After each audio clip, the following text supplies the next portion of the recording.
اعوذ باللہ من الشیطان الرجیم بسم اللہ الرحمن الرحیم. اسٹوڈنٹس، پریویس کلاس میں ہم نے درس ثانی الف شروع کیا تھا اور بعذاب علیم تک پڑھا تھا وضاحت کے ساتھ. یہ آیت نمبر ہے 32. اب پڑھیں گے 33 نمبر آیت مبارک. اعوذ باللہ من الشیطان الرجیم بسم اللہ الرحمن الرحیم. وما کان اللہ لیعذبہم وانت فیہم وما کان اللہ معذبہم وہم یستغفرون. اچھا، اس آیت مبارک میں اللہ تعالیٰ فرماتا ہے اور خدا ایسا نہ تھا کہ جب تک تم ان میں تھے انہیں عذاب دیتا، اور نہ ایسا تھا کہ وہ بخشش مانگے اور انہیں عذاب دے. تو پریویس کلاس میں ہم پڑھ چکے ہیں کہ نضر بن حارث جو تھا وہ کہا کرتا تھا کہ قرآن کے بارے میں کہ یہ تو کچھ بھی نہیں ہے، صرف پہلے لوگوں کی کہانیاں ہیں، قصے ہیں، حکایتیں ہیں، اگر ہم چاہیں تو ہم بھی اس طرح بنا سکتے ہیں. پھر صحابہ کرام نے ان کو جب لاجواب کیا اور پھر اس نے کہا کہ اگر یہ حق ہے قرآن اور ہم اس کو کیا کرتے ہیں، ہم اس سے انکار کرتے ہیں، نہیں مانتے، تو پھر اگر یہ حق ہے اور ہم انکار کرتے ہیں تو پھر عذاب کیوں نہیں آتا ہم پر؟ اللہ تعالیٰ آسمان سے پتھروں کی بارش برسا دے یا کوئی اور عذاب دے دے. یعنی انہوں نے پچھلی امتوں کے بارے میں سنا تھا کہ جس قوم نے، جس امت نے بھی اپنے پیغمبر کی بات نہیں مانی تو اللہ تعالیٰ نے ان پر عذاب نازل کیے، یا پتھر برسا دیے، یا طوفان، یا سیلاب، یا زلزلہ، اس طرح، یا فرشتہ آیا چیخ ماری اور سارے کی ساری قوم جو تھی وہ غرق ہو گئی، ہلاک ہو گئی. تو وہ کیا کر دیے، وہ ختم کر دیے. تو اس طرح عذاب ہم پر کیوں نہیں آتا؟ تو انہوں نے یہ مطالبہ کیا. کس چیز کا مطالبہ کیا؟ عذاب کا مطالبہ کیا کہ ہم پر بھی عذاب نازل کر دے. اگر یہ حق ہے ہم اس کے سے انکار کرتے ہیں تو پھر عذاب آئے نا. تو اللہ تعالیٰ نے ان کے مطالبہ عذاب کا جو جواب ہے وہ یہاں پر ذکر فرمایا ہے کہ آپ لوگوں پر اللہ تعالیٰ عذاب کیوں نازل نہیں کرتا. یہ جواب یہ ہے وما کان اللہ لیعذبہم وانت فیہم وما کان اللہ معذبہم وہم یستغفرون. تو اللہ تعالیٰ نے اس آیت مبارک میں دو وجوہات بیان فرمائے کہ ان دو وجوہات کی بنا پر آپ لوگوں پر عذاب نازل نہیں ہوا. پہلا سبب جو تھا، پہلی جو وجہ تھی وہ کیا تھی؟ اللہ تعالیٰ نے فرمایا وما کان اللہ لیعذبہم، خدا ایسا نہ تھا کہ ان کو عذاب دے دے، وانت فیہم، اور آپ صلی اللہ علیہ وسلم ان کے درمیان موجود ہیں. تو آپ صلی اللہ علیہ وسلم کی جو موجودگی ہے مکہ مکرمہ میں آپ لوگوں کے درمیان، یہی چیز جو ہے یہ معنی عذاب ہے. یعنی اس وجہ سے عذاب اللہ تعالیٰ نے نازل نہیں فرمایا. اللہ تعالیٰ عذاب نازل نہیں فرماتا کیونکہ آپ کے درمیان حضور پاک صلی اللہ علیہ وسلم ہے، تشریف فرما ہے. تو اس لیے جب تک آپ صلی اللہ علیہ وسلم مکہ میں ہے تو تب تک آپ لوگوں پر عذاب نازل نہیں ہوگا. تو جب تک آپ صلی اللہ علیہ وسلم مکہ مکرمہ میں تھے تو تب تک اللہ تعالیٰ نے کفار مکہ پر عذاب نازل نہیں کیا. دوسرا سبب جو تھا عذاب نازل نہ ہونے کا وہ ہے وما کان اللہ معذبہم، خدا ایسا بھی نہ تھا کہ ان کو عذاب دے دے، وہم یستغفرون، وہ بخشش مانگے. دوسری وجہ جو تھی وہ مغفرت مانگنا، بخشش مانگنا. یہ وجہ تھی کہ اللہ تعالیٰ نے کفار مکہ پر عذاب نازل نہیں کیا. تو جب تک آپ صلی اللہ علیہ وسلم مکہ مکرمہ میں تھے تو آپ لوگوں پر عذاب نازل نہیں ہوا کیونکہ آپ صلی اللہ علیہ وسلم رحمت للعالمین ہے. اور یہ اللہ کا اول قانون ہے، پہلا قانون ہے کہ جس بستی میں اللہ کا پیغمبر موجود ہو تو اس بستی پر پیغمبر کی موجودگی میں اللہ تعالی عذاب نازل نہیں کرتا. تو جب تک آپ صلی اللہ علیہ وسلم ان میں تھے تب تک عذاب نازل نہیں ہوا ان لوگوں پر، کیونکہ آپ صلی اللہ علیہ وسلم رحمت للعالمین ہے اور آپ صلی اللہ علیہ وسلم کی موجودگی میں عذاب نازل ہونا آپ صلی اللہ علیہ وسلم کی شان کے خلاف تھا. تو اس لیے اللہ تعالی نے ان پر عذاب اس وقت نازل نہیں کیا. اچھا، دوسری وجہ جو تھی وہی تھی کہ وہ بخشش مانگتے تھے. یعنی کچھ ضعیف مسلمان تھے مکہ مکرمہ میں، ہجرت کے بعد وہ رہ گئے تھے. وہ کیا کرتے تھے، استغفار مانگتے تھے، بخشش مانگتے تھے، تو ان کی استغفار اور بخشش مانگنے کی وجہ سے ان پر عذاب نازل نہیں ہوا۔ پہلے تو آپ صلی اللہ علیہ وسلم مکہ مکرمہ میں تشریف فرماتے، پھر کیا ہوا، پھر ہجرت کا حکم آیا، آپ صلی اللہ علیہ وسلم مکہ مکرمہ سے ہجرت فرما گئی مدینہ منورہ کو، تو یہ اس وقت عذاب اس لیے نازل نہیں ہوا، آپ صلی اللہ علیہ وسلم تشریف لے گئے وہاں پر، پھر بھی عذاب نازل نہیں ہوا، کیونکہ وہاں پر یہ استغفار مانگنے والی ضعیف مسلمان موجود تھے کہ وہ بخشش مانگتے تھے، تو اس وجہ سے ان پر عذاب نازل نہیں ہوا۔ اور وہ ضعیف مسلمانوں کے علاوہ کافر خود بھی کیا کرتے تھے، یہ خانہ کعبہ جاتے تھے، طواف کرتے تھے، برہنہ طواف کرتے تھے، اور اس طرح دعا مانگتے تھے، غفرانکا غفرانکا غفرانکا، اے اللہ ہمیں بخش دے، اللہ ہمیں بخش دے، تو وہ لوگ خود بھی بخشش مانگا کرتے تھے، تو اس لیے ان پر عذاب نازل نہیں ہوا۔ اچھا، بخشش تو کافر کے لیے نہیں ہے، لیکن اللہ تعالیٰ ایسی ذات ہے کہ چاہے کافر ہو چاہے مسلمان ہو تو وہ نیک اعمال کا صلہ ضرور دیتا ہے، لیکن کافروں کے لیے، کافر جب نیک اعمال کرتے ہیں تو ان کو ان کا صلہ دنیا ہی میں ملتا ہے، اور مسلمان کا جو صلہ ہے وہ دنیا و آخرت دونوں میں عطا فرماتا ہے اللہ تعالیٰ۔ تو وہ لوگ کیا کرتے تھے، وہ خود بھی غفران کا غفران کا غفران کا، یا اللہ ہمیں بخش دے، یا اللہ ہمیں بخش دے، ہم تجھ سے بخشش مانگتے، ہم تجھ سے بخشش مانگتے، یہ دعا کرتے تھے، تو اللہ تعالیٰ نے پر عذاب نازل نہیں کیا۔ اگرچہ یہ بخشش ان کے لیے آخرت میں نافع نہیں ہوگا، نفع نہیں دے گا، فائدہ نہیں دے گا، لیکن دنیا میں یہ فائدہ دے دیا کہ اس وقت تک جب تک یہ لوگ اس بخشش مانگا کرتے تھے تو اللہ تعالیٰ نے ان پر عذاب نازل نہیں کیا۔ تو جب حضور پاک صلی اللہ علیہ وسلم مکہ مکرمہ سے ہجرت فرما گئے مدینہ منورہ کو، اور پھر وہ جو باقی مسلمان تھے ضعیف کمزور، وہ بھی بخش مانگتے تھے اور کفار خود بھی بخش مانگا کرتے تھے، تو اس لیے اللہ تعالیٰ نے ان پر عذاب نازل نہیں کیا۔ ہاں، جب یہ تمام وجوہات ختم ہو گئی تو اللہ تعالیٰ نے غزوہ بدر کی شکل میں ان پر یہ عذاب نازل کیا۔ یہ غزوہ بدر پیش آیا، یہ ان کے لیے کیا تھا، ایک عذاب تھا۔ دوسری بات یہ کہ پہلے انبیاء کرام علیہ السلام جتنے بھی آئے ہیں وہ خاص قبیلوں، خاص قوم و خاص علاقوں کی طرف مبعوث ہوا کرتے تھے، تو جب بھی وہ اپنے علاقے کو چھوڑ دیتے تھے، وہ قوم ان کی بات نہیں مانتی تھی، وہ پیغمبر اپنے علاقے کو چھوڑ دیتے تھے، تو اس علاقے پر، اس قوم پر عذابات اور سارے کے سارے ختم ہو جاتے۔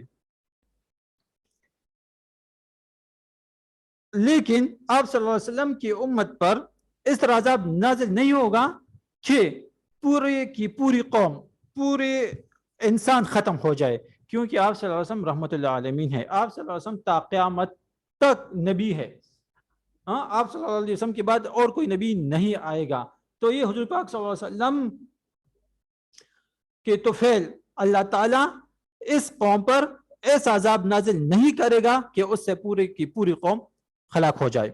تو اس طرح اللہ تعالیٰ نے ان پر عذاب اس وقت نازل نہیں کیا، لیکن جو غزوہ بدر تھا وہ عذاب کی شکل میں تھا کفار مکہ کے لیے، جس میں 70 بڑے بڑے کفار مارے گئے، 70 قیدی ہو گئے، اور باقی جو تھے وہ جان بچا کر وہ بھاگ نکلے نا، تو مکہ مکرمہ پر چلے گئے۔ تو یہ تھا کہ اللہ تعالیٰ نے ان وجوہات کی بنا پر ان پر عذاب نازل نہیں کیا، ورنہ ان کے اعمال تو ایسے تھے کہ وہ عذاب کے مستحق تھے۔ اللہ تعالیٰ فرماتے ہیں وَمَا لَهُمْ أَلَّا يُعَذِّبَهُمُ اللَّهُ، اور ان میں کیا ہے کہ اللہ تعالیٰ ان کو عذاب نہ دے۔ وَهُمْ يَصُدُّونَ عَنِ الْمَسْجِدِ الْحَرَامِ، وہ کیا کرتے ہیں، وہ مسجد حرام سے منع کرتے ہیں لوگوں کو۔ وَمَا كَانُوا أَوْلِيَاءَ، وہ اس کے متولی نہیں ہے، نگرانی کرنے والی نہیں ہے، اختیار مند نہیں ہے۔ إِنْ أَوْلِيَاءُ إِلَّا الْمُتَّقُونَ، ان کے جو متولی ہے، نگرانی کرنے والے، وہ تقوادار لوگ ہیں۔ وَلَكِنَّ أَكْثَرَهُمْ لَا يَعْلَمُونَ، لیکن اکثر ان میں نہیں جانتے۔ ہاں، تو اللہ تعالیٰ نے فرمایا کہ ان میں ایسی کیا ہے کہ عذاب نازل نہ کر دے اللہ تعالیٰ، حالانکہ ان کی تمام اعمال ایسے تھے کفار مکہ کے کہ وہ عذاب کے مستحق تھے۔ ایک تو یہ کہ وہ کیا کرتے تھے، وہ خود کفر کیا کرتے تھے، خود کافر تھے کفار مکہ۔ ایک جرم تو یہ تھا کہ وہ خود کافر تھے، اور دوسرا جرم ان کا یہ تھا کہ وہ مسجد حرام سے، بیت اللہ شریف سے مسلمانوں کو منع کرتے تھے۔ یہ واقعہ سن 6 ہجری کا ہے، غزوہ حدیبیہ، کہ جب 6 ہجری میں آپ صلی اللہ علیہ وسلم نے ارادہ فرمایا کہ مکہ مکرمہ جا کر عمرہ ادا کرے۔ حضور پاک صلی اللہ علیہ وسلم کے ساتھ صحابہ کرام بھی تھے۔ جب کفار مکہ کو پتہ چلا کہ حضور پاک صلی اللہ علیہ وسلم صحابہ کرام کے ساتھ مکہ مکرمہ آ رہے ہیں تو کفار مکہ نے حضور پاک صلی اللہ علیہ وسلم اور صحابہ کرام کو کیا کیا؟ منع کیا کہ آپ کیا نہیں کریں گے، آپ اس سال مکہ مکرمہ نہیں آئیں گے، عمرہ ادا نہیں کریں گے۔ پھر وہاں پر وہ حدیبیہ کے مقام پر صلح ہو گیا مسلمانوں اور کفار مکہ کے درمیان، جو کہ تاریخ میں صلح حدیبیہ کے نام سے مشہور ہے۔ ان میں کچھ شرائط تھے کہ اس سال مکہ مکرمہ آپ نہیں آئیں گے، عمرہ نہیں ادا کریں گے، بلکہ اگلے سال آپ آئیں گے اور اگلے سال جو ہے عمرہ کریں گے۔ تو یہ کیا ہے؟ وہ مسجد حرام سے اس طرح مسلمانوں کو روکتے تھے، خود کافر تھے اور مسلمانوں کو بھی کیا کرتے تھے؟ منع کرتے تھے، اور وہ خود کو خانہ کعبہ کے متولی اختیار مند سمجھتے تھے۔ یہ ان کی غلط فہمی تھی، وہ خانہ کعبہ کے متولی نہیں ہو سکتے، وہ خانہ کعبہ کے نگرانی کرنے والے اختیار مند نہیں ہو سکتے۔ اللہ تعالی نے فرمایا ان اولیاء الا المتقون، جو بھی مسجد ہوگی، بیت اللہ شریف ہے، بیت اللہ شریف کے علاوہ جو بھی مسجد ہوگی ان کے متولی کیا ہوں گے؟ پرہیزگار لوگ ہوں گے۔ کافر سرے سے مسجد کے اختیار مند ہو ہی نہیں سکتے، کیونکہ مسجد سے ان کا کوئی تعلق نہیں ہے۔ تو اس لیے اللہ تعالیٰ نے فرمایا کہ وہ لوگ تو خود کو اس کے متولی سمجھتے، اختیار مند سمجھتے ہیں، لیکن یہ نہیں ہے اختیار مند، بلکہ اللہ کے ہاں مسجد کے اختیار مند متولی نگرانی کرنے والے کون ہوں گے؟ صرف پرہیزگار لوگ ہوں گے۔ تو اللہ تعالیٰ نے فرمایا کہ اللہ تعالیٰ نے فرمایا کہ ان میں کیا ہے کہ وہ اللہ تعالیٰ پر عذاب نازل نہ کرے، حالانکہ وہ خود بھی کیا کرتے ہیں؟ کفر اختیار کیا ہے ان لوگوں نے، اور مسلمانوں کو بھی مسجد حرام سے کیا کرتے ہیں؟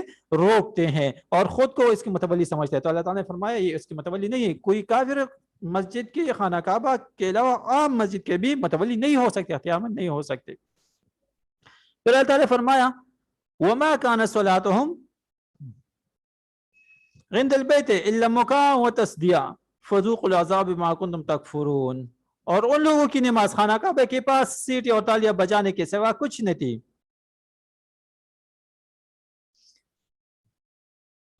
تو جو تم کفر کرتے تھے اب اس کے بدلے عذاب کا مزہ چکو۔ یہ لوگ کیا کرتے تھے؟ خود کافر کفار مکہ کیا کرتے تھے؟ خود کو متولی سمجھتے تھے، اور کیا کرتے تھے؟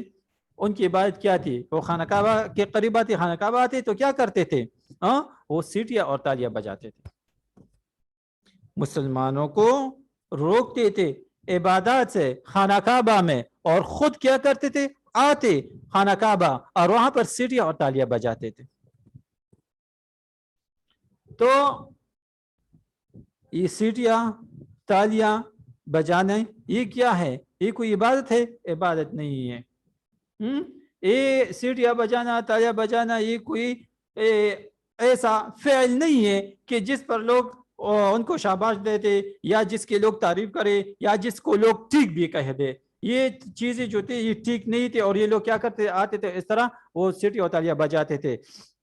ایک نیت اس کی یہ بھی ان کے یہ بھی ہوا کرتے تھے کہ اگر مسلمان آئے اور اس طرح خانہ کعبہ میں عبادت کرتے اللہ تعالیٰ کی، تو سیٹیاں تالیاں بجاتے تاکہ ان کی عبادات میں خلل پڑ جائے۔ تو اللہ تعالیٰ نے فرمایا کہ آپ لوگ تو کیا کرتے ہیں؟ خانہ کعبہ آتے ہیں، سیٹی اور تالیاں بجاتے ہیں، تو اللہ تعالیٰ نے ان پر عذاب نازل کیا۔ غزوہ بدر جو ہے وہ اس کے لیے کیا تھا؟ عذاب تھا۔ تو اللہ تعالیٰ نے فرمایا کہ عذاب کا مزہ چکو۔ یہ تو دنیاوی عذاب تھا، غزوہ بدر کی شکل میں آیا کفار مکہ پر۔ جو آخرت کا جو عذاب ہے، جو آگ کا عذاب ہے، وہ تو الگ ہے۔ اللہ تعالیٰ فرماتا ہے کہ یہ عذاب ان کو اس لیے دیا جائے گا کیونکہ انہوں نے کفر کیا تھا۔ تو اللہ تعالیٰ نے فرمایا، اللہ تعالیٰ فرماتا ہے کہ چکو تم یہ عذاب، کس سبب کی بنا پر؟ کفر کی بنا پر، کہ تم کیا کرتے تھے؟ کفر کیا کرتے تھے۔ تو اس کفر کے سبب آپ لوگ کیا کریں؟ اب آپ اس عذاب کا مزہ چکے۔ اچھا، اگلے آیت مبارک میں اللہ تعالیٰ فرماتا ہے ان الذین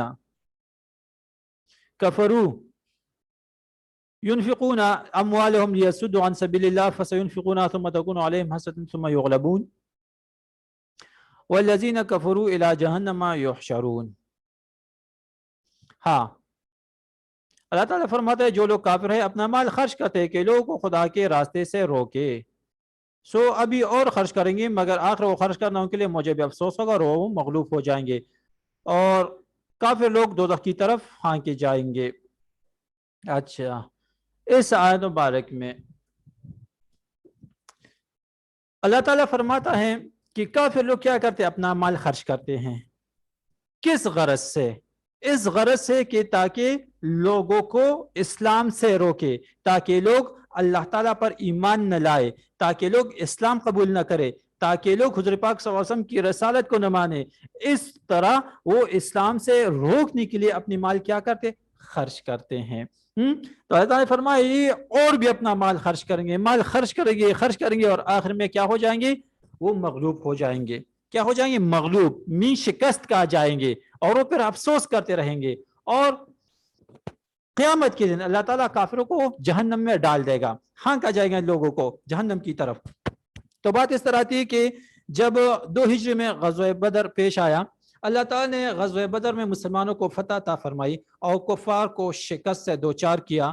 تو یہ لوگ جب مکہ مکرمہ واپس چلے گئے تو جن لوگوں کے رشتہ دار، عزیز و اقارب، بیٹا، باپ، بھائی جو بھی تھا وہ ہلاک ہو گیا کفار مکہ میں سے۔ تو جب واپس مکہ مکرمہ پہنچ گئے تو وہ ابو سفیان کی خدمت میں حاضر ہو گئے اور ابو سفیان سے کہا کہ ہم چونکہ لڑائی کس لیے ہم نے لڑی، تاکہ ابو سفیان کو کہا کہ آپ کا جو تجارتی قافلہ تھا ان کی حفاظت کے لیے ہم نے یہ جنگ مسلمانوں کے ساتھ لڑی اور اس میں ہمیں نقصان اٹھانا پڑا، مالی بھی اور جانی بھی، اور ہمارے باپ، بھائی، بیٹا جو بھی تھا وہ اس میں کیا ہو گیا؟ مارا گیا۔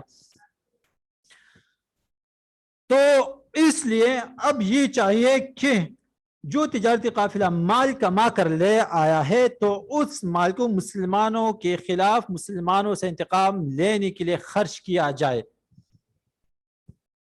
تاکہ ہم مسلمان سے اپنا انتقام لے سکے۔ تو اس لیے یہ جتنا بھی مال کما کر لایا ہے یہ مسلمانوں کے خلاف ہم استعمال کریں گے۔ تو ان لوگوں نے کیا؟ ان لوگوں نے وہ اس بات پر اتفاق کیا کہ ٹھیک ہے، ہم جتنا بھی مال کما کر لے کر آئے ہیں ہم اس کو مسلمانوں کے خلاف، مسلمان کو ختم کرنے کے لیے استعمال کریں گے۔ اور جب یہ غزوہ بدر کے لیے جا رہے تھے کفار مکہ تو 1000 کا لشکر تھا۔ ظاہر ہے کہ ان کے کھانے پینے یعنی صرف انسان نہیں تھے بلکہ ان کے ساتھ یعنی سواریاں بھی تھی، اونٹ، گھوڑے وغیرہ۔ تو ان کے کھانے پینے کا بندوبست کرنا بھی ان کے لیے کیا تھا؟ یہ کرنا تھا۔ تو اس وقت کفار مکہ کے 12 سردار تھے۔ کتنے؟ 12 سردار۔ ایک سردار نے ایک دن کا خرچہ برداشت کیا، پیسے کہ ایک دن کا خرچہ میں برداشت کروں گا، دوسرے سردار نے کہا کہ دوسرے دن کا خرچہ میں برداشت کروں گا۔ اس طرح انہوں نے تیسرے، چوتھے، پانچویں یعنی ایک سردار نے ایک دن کا خرچہ برداشت کیا۔ ظاہر ہے 1000 لشکر کے لیے خرچہ برداشت کرنا یہ بھی کوئی آسان کام نہیں تھا، لیکن انہوں نے وہ خرچہ برداشت کر لیا اور ان ذبح کرتے تھے اور وہ ان کے کھانے پینے کا بندوبست کیا کرتے تھے۔ تو آخر میں کیا ہوا؟ آخر میں ان کو شکست ہو گئی۔ تو اللہ تعالیٰ نے فرمایا فَسَيُنْفِقُونَهَا ثُمَّ تَكُونُ عَلَيْهِمْ حَسْرَةٌ ثُمَّ يُغْلَبُونَ۔ سو یہ اب اور مال خرچ کریں گے، پھر آخر میں ان کے لیے موجب افسوس ہوگا، وہ مغلوب ہو جائیں گے۔ تو جس طرح غزوہ بدر میں انہوں نے اپنا مال خرچ کیا اور پھر ان کو شکست ہو گئی، مغلوب ہو گئے اور حسرت افسوس کرتے رہ گئے، تو اس طرح آئندہ بھی یہ اگر اپنا مال خرچ کریں گے مسلمانوں کے خلاف، اسلام کے خلاف، تو ان کے خاطروں یعنی افسوس اور حسرت کے سوا کچھ بھی نہیں آئے گا اور یہ شکست کھاتے رہیں گے۔ جس طرح اگلے سال 3 ہجری میں غزوہ احد پیش آیا اور کفار مکہ اس مقصد کی خاطر آئے تھے کہ ہم پچھلے سال جو 2 ہجری میں غزوہ بدر پیش آیا تھا اور کفار کو جو نقصان اٹھانا پڑا تھا ہم ان کا انتقام لیں گے۔ کفار مکہ اس انتقام لینے کی نیت سے 3 ہجری میں پھر آ گئے تاکہ مسلمانوں سے اپنا انتقام اور بدلہ لے سکے۔ لیکن ایک مرتبہ پھر 3 ہجری میں غزوہ احد میں یہ کفار مکہ واپس نامراد لوٹ گئے اور اپنے مقاصد میں کامیاب نہ ہوئے۔ پھر اللہ تعالیٰ کیا کرے گا؟ اور جو آخرت کے دن جو ہے ان کے لیے جو عذاب ہوگا وہ جہنم کا عذاب ہوگا۔ اللہ تعالیٰ فرماتے ہیں اور کافر لوگ دوزخ کی طرف ہانکے جائیں گے۔ یہ کافر لوگ کیا ہوں گے؟ سارے کے سارے کافر اللہ تعالیٰ قیامت کے دن ان کو جہنم کی طرف کیا کر دے گا؟ ہانکے گا، دھکیل دے گا اور جہنم میں ڈال دے گا۔